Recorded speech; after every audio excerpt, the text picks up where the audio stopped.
Thank you, Deputy Durkin, for raising this important issue. I'd like to convey the apologies of my colleague Minister for Justice Helen McEntee, who cannot be here, but I would like to thank you for raising this important matter here today and giving me the opportunity to provide clarity on some of the issues raised.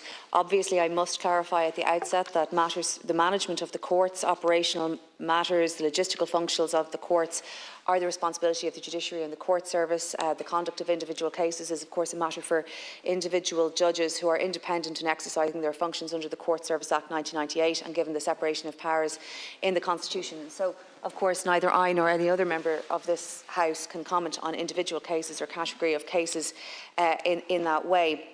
However, could I say to the Deputy that the very first contribution I made to this House was about family law cases, was about the conduct of Section 47 assessments in particular, and making sure that Section 47 assessors were trained in questions of coercive behaviour for parents generally, and manipulative behaviours of any kind.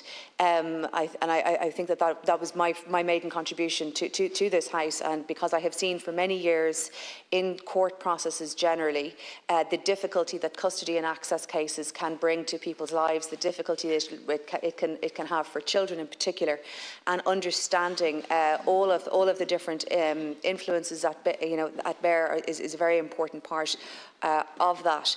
I, like many TDs in this House, have worked with women and men alike who experience great difficulty in the court system and have experienced the weaponisation in part of the court processes as a continuation of some other dispute or some other abuse between partners, male, female, of all different kinds.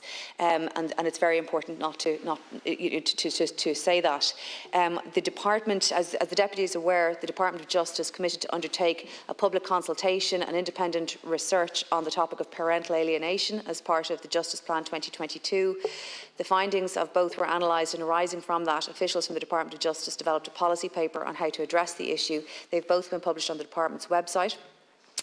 Both the paper and report recognise that this parental alienation is a highly contested and divisive concept, and there's little concrete information on the extent of accusations. I know the Deputy has said remove the in-camera rule, but of course there's a major question of privacy of individuals, families, and most importantly children when something of that nature is done. The Department of Justice would say that the question of parental alienation appears to arise particularly in custody and access disputes and in cases where allegations of domestic, sexual and gender-based violence feature. And that is why I say, irrespective of the terms, what is of concern is manipulative behaviours of any kind. And as I said, the weaponisation by any party of a family law process that would harm children or continue to harm children or continue to harm partners in any way. And that is why I suggested that Section 47 assessors, and indeed any other assessors used by the courts, must be trained, must be equipped to spot and assess any such behaviours that can create particular difficulties. The Department of Justice is currently leading on an ambitious programme of family justice reform, including the Family Justice Strategy, the Family Courts Bill. The strategy puts children at the centre of the system and emphasises, amongst other things, the need to ensure that they are listened to and heard and their views given due regard in line with their constitutional rights. The Family Justice Strategy contains an action under the goal of supporting children to examine the role of expert reports, including, as I've said, Section 37 and Section 32, Section 47 and Section 32 reports in the family law process. I think this is absolutely critical. That action has been prioritised and will look at the commissioning and the availability of those reports, their content, their use, the way in which they are brought about, the registration and other requirements of the various professionals providing those services. It is to be published at the end of the year, which is not that far away at this point, although I appreciate we all would like things done much more quickly.